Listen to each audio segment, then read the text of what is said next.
Hi, good morning students. My name is Rajendra. I am your zoology faculty. I have 13 years experience. Previously I worked in Akash Coimbatore campus. In Vijayawada I worked in Chaitanya, Saraswati and Vagdevi and Sharda campus. Previously I worked in Bhavishya. From 2 years onwards I am working in SDR Akanksha. Welcome. See, today we will discuss about a very important topic that is regarding to the animal kingdom. The weightage of animal kingdom in NEET level approximately they will ask 4 to 5 questions. Sir. Basically each question they can carry 4 marks. 4 to 5 questions means approximately you will get a 16 to 20 marks. Sir. In this first class we will discuss about some of the basics regarding to the animal kingdom. See, you are already hear about, I think so, in 8th class, 9th class or 10th class you can hear about the phylums: Porifera, Cnidaria, Ctenophora, Platyhelminthes, or you have to hear some of the examples: sponges, Hydra, like that type of organisms we will discuss here in animal kingdom. Why we will discuss the animal kingdom topic? Before we will discuss about the animal kingdom topic, in this first we can go for the taxonomy. Taxonomy. See, what is taxonomy? Taxonomy means it is a branch of science. It is a branch of science. Branch of science which can deals with that. You have to identify an organism, that is called as a identification. The second one, the nomenclature.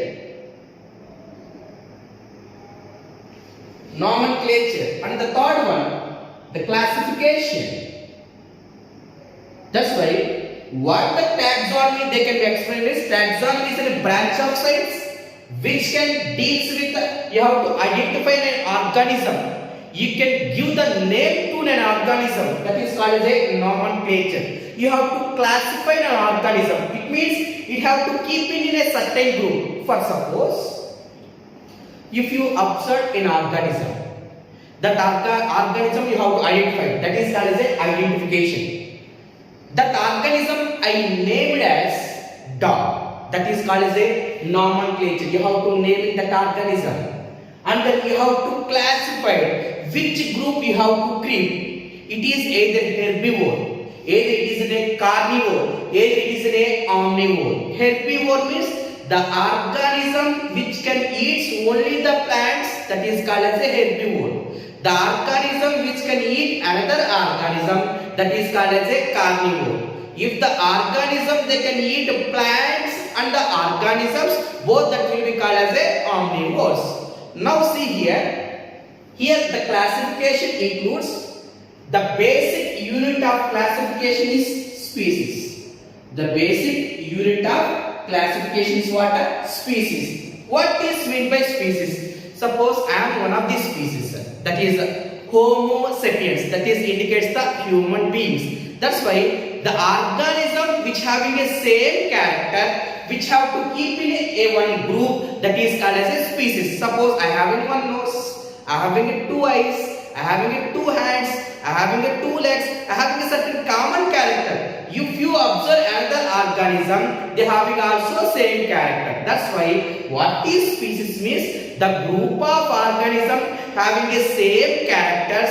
They can be participate in reproduction and it can produce offsprings, that is called as a species. That's why the basic unit of classification is what? Species. The group of different species is known as genus. It means higher the species classification, that is called as a genus.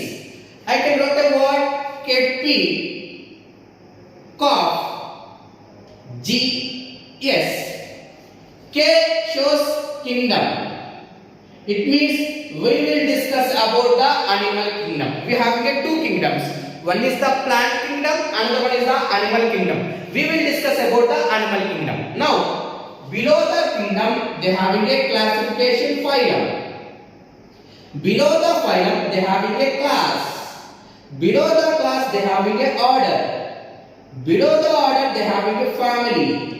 Below the family they having a genus. below the genus they having a species. Now, why you have to classify this type of taxonomy means you have to, it means in the environment millions of species is present.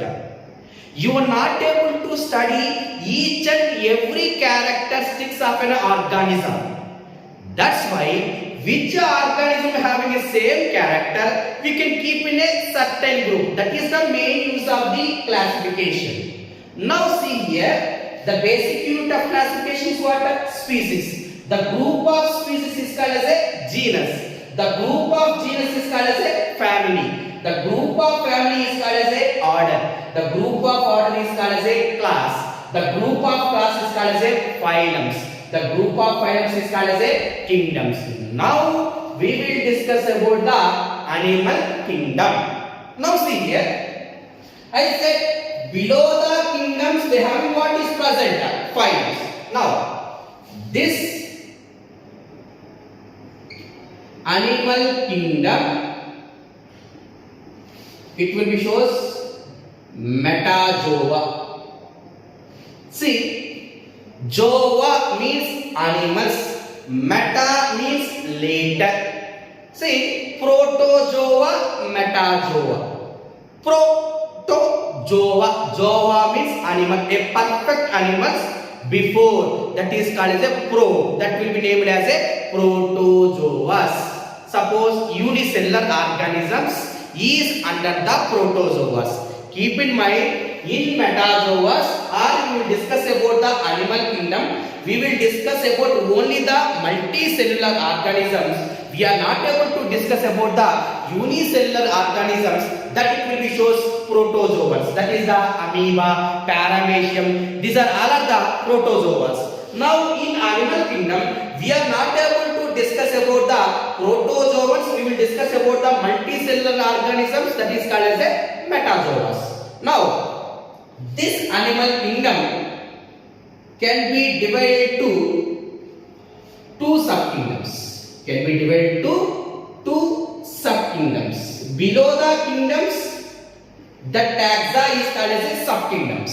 Now, here the animal kingdom they can be divided to two subkingdoms. One is the parazoa,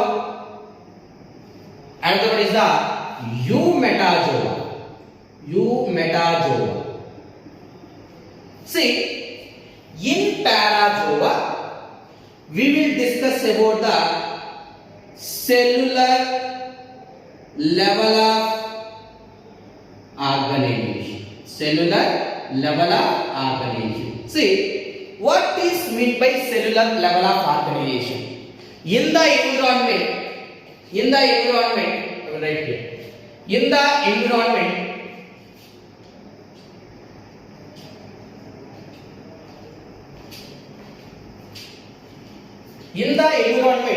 mainly we having a 5 level of organizations is present. In that, the first one is the protoplasmical level.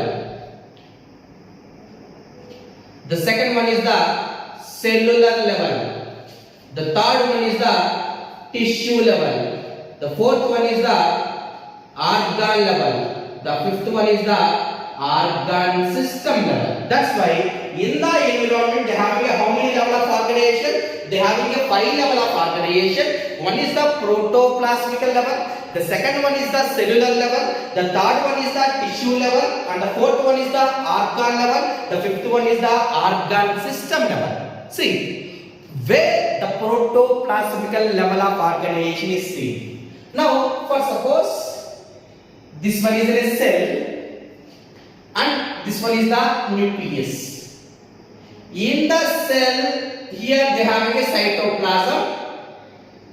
In nucleus, they having a nucleoplasm. Cytoplasm plus nucleoplasm combinedly called as a protoplasm. Now, that's why protoplasmical level they can be seen in which organisms? Unicellular organisms. Can be seen in the unicellular organisms. Can I say it is in the protozoans? Why? Because the protozoans are the unicellular one. That's why in protozoans, which level of organization is seen? Protoplasmical level of organization is seen. That's why in animal kingdom, we are not able to discuss about the protoplasmical level because they are the multicellular. They are not a unicellular. That's why in animal kingdom they are having how many levels? They are having only the 4 levels, not the 5 levels. Why? Because in animal kingdom we will discuss about the multicellular. We are not able to discuss about the unicellular. Now, in this animal kingdom, they are having how many levels? 4 levels. One is the cellular level, the second one is the tissue level, the third one is the organ level, the fourth one is the organ system level. Now, first we can go for the cellular level. Here I wrote the word parazoa. It means we will discuss about what level of organization? Cellular level of organization. The best example regarding to the parazoa, the phylum is the phylum. The phylum named as Porifera. Porifera. The best example is the sponges. The best example is the sponges. It means, suppose, Porifera phylum. Porifera. Pori means pores. Fera means bearing. Pore bearing organisms. It means we are also they having a pores, but we are not a poriferas. Total all over the body, if they having a pores, that is under the phylum of Porifera. That is the common character. What is the common character? If the organism having a total their body, they having a pores, that is under the phylum of the Porifera. Now, see.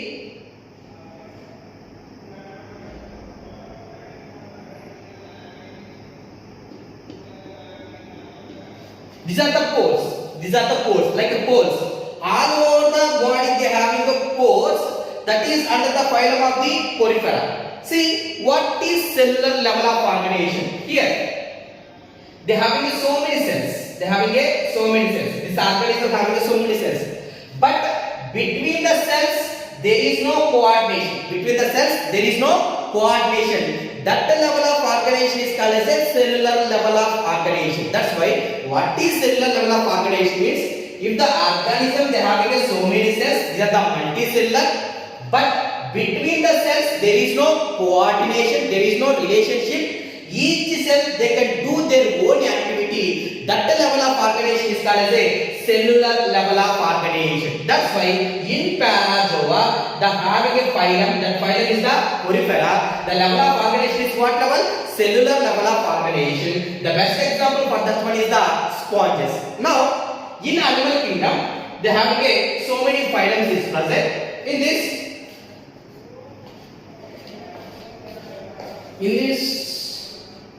the phylums in animal kingdom. The first phylum is Porifera. The second phylum is Cnidaria. The third phylum is Chiophora. The fourth phylum is Platyhelminthes. The fifth phylum is Aschelminthes, are also called as a nematoda. And the next phylum is Annelida. The next one, Arthropoda. The next one, Mollusca. The next one, Echinodermata. The next one, Hemichordata. The next one, Chordata. We have the chordatas. Up to here, these are non-chordatas. Non-chordatas. What is chordata? We will explain later. That's why here the what are the phylums is present in the animal kingdom. One is the Porifera. The second one is the Cnidaria. The third one is the Ctenophora. The fourth one is the Platyhelminthes. The next one is the Aschelminthes. The next one is the Annelida, Arthropoda, Mollusca, Echinodermata, Hemichordata and Chordata. These are the phylums is present in the animal kingdom. In this, under the parazoa, they having which phylum is present? That is the Porifera. Remaining from Cnidaria to up to Chordata. From Cnidaria to up to chordata. They having it is under the subkingdom of the Eumetazoa. That's why in Eumetazoa from the Nidaria to the up to the chordata we having a Eumetazoa is present. Now in this Eumetazoa they having a what level of organization is present? From tissue level to organ system. OS means organ system level of organization. That's why cellular level of organization is present in the parazoa. From tissue level to organ system level of organization they can be seen in the Eumetazoa. And they have phylums from Nidaria to up to the chordata. Now see here, tissue level. Tissue level means the group of cells they can done a same function. The group of cells they can done a same function. That level of organization is called as a tissue level of organization. Different tissues they can combine, they can form a organ level of organization. Different organs can be interconnected and they can form a organ system level of organization. Now see here, in Nidaria and Ctenophora, the level of organization is the tissue level of organization. The level of organization is called as a tissue level. Now before that I said that these are the multicellular. Between the cells there is no coordination. Suppose can I say if they don't have any coordination, nervous system is present or absent. If they don't have any coordination means compulsory nervous system is absent. That's why in Porifera there is no nervous system. But if you go for the Nidaria and Ctenophora, the level of organization is what level? Tissue level. Before I said that the group of cells they can turn a same function. If they having a same function means compulsory they having a coordination is there. That's why the first time nervous cells, nerve cells they can be seen in Nidaria. Very important. That's why the first time nervous cells they can be seen in where? Nidarians. The best example regarding to the Nidaria is the Hydra. The best example is what? Hydra. That's why until in Porifera, Nidaria, every phylum we will discuss about the next class. Now, Platyhelminthes. In Platyhelminthes, the level of organization is called as a organ level of organization. The level of organization is called as what? Organ level of organization. And then, if we go for the Askahelminthes, they having a organ system level of organization. Organ system level. That's why in Porifera the level of organization is the cellular level. And then Nidaria and Ctenophora the level of organization is the tissue level. And the Platyhelminthes the level of organization is called as a organ level. But in some books it is also they named as a they having a organ system. But keep in mind organ level and organ system level both they can be seen. If they can ask the question, the first time organ system level they can be seen in means Platyhelminthes. Complete organ system level they can be seen in the Askahelminthes, because in Platyhelminthes they having a organ level, they also having a organ system level, but the complete organ system level they can be seen in the Askahelminthes. From the Askahelminthes to up to chordata, the level of organization is the organ system level of organization. That's why in this we have to discuss about the level of organization is how many levels? 5 levels. One is what? Protoplasmical. Second one is the cellular. Third one is the tissue. Fourth one is the organ. Fifth one is the organ system level. In animal kingdom, we are not able to discuss about the protoplasmical level because it can be seen in the unicellular organism. In animal kingdom means we will discuss about only the multicellular organisms. That's why in Porifera the level of organization is called as a cellular level. Nidaria and Ctenophora the level of organization is called as a tissue level. And the Platyhelminthes the level of organization is called as a organ level. And the Askahelminthes too up to the chordata the level of organization is called as a organ system level of organization.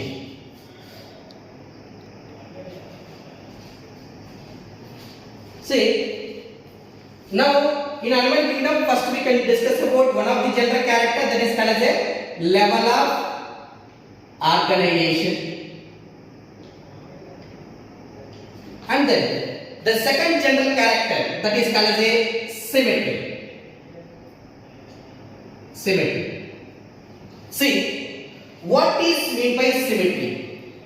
Now, this is middle part. This middle part I named as a principal axis. That is called as what? Principal axis. Now, these are the organs. These are the organs. The arrangement of organs based upon the principal axis. Based upon the principal axis, that is called as a symmetry. That's why what is meant by symmetry? The arrangement of the body organs based upon the principal axis. Based upon the principal axis, that is called as a symmetry. See, here the symmetries is three types of symmetries. Three types of symmetries. One is asymmetry. Second one is radial symmetry. Third one is bilateral symmetry. These are the main symmetries. In fact, different types of symmetries is there. Biradial symmetry, pentaradial symmetry, different symmetries is there. But mainly they have three types of symmetries is present. One is the asymmetry, the second one is the radial symmetry, the third one is the bilateral symmetry. Asymmetry. Suppose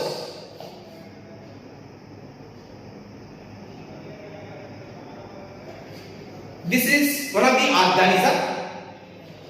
You have to think this is the principal axis, or you have to think this is the principal axis, a middle part. If you cut the body in any plane,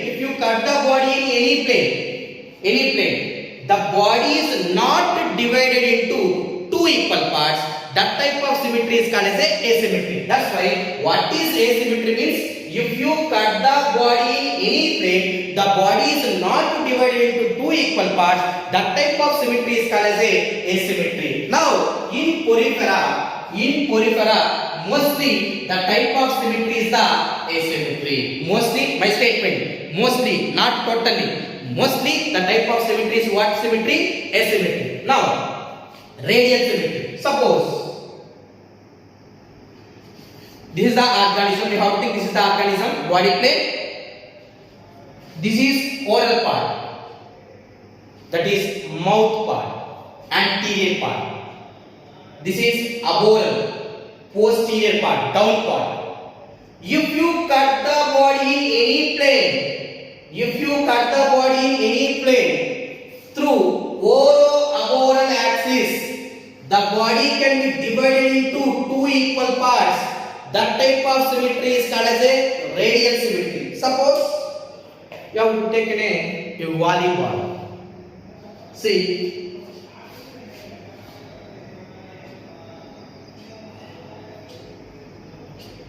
like this. They have a volleyball. If you cut the body in any plane from upper to lower, that is called as a oro-aboral axis, not in a horizontal manner. Okay. If you cut the body in any plane, the body can be divided into two equal parts. That type of symmetry is called as a radial symmetry. The next one, bilateral symmetry. See, if you cut the body in only one plane, this is called as a median sagittal plane. That is called as a middle line, principal axis. Only in this axis, the body can be divided into two equal parts. That type of symmetry is called as a bilateral symmetry.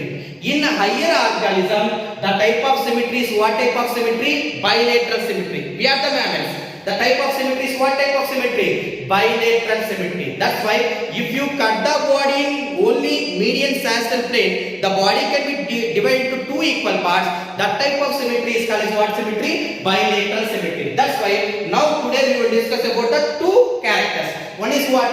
Level of organization. The second one is the symmetry. Tomorrow we will discuss about the coeloms and remaining characters. Thank you.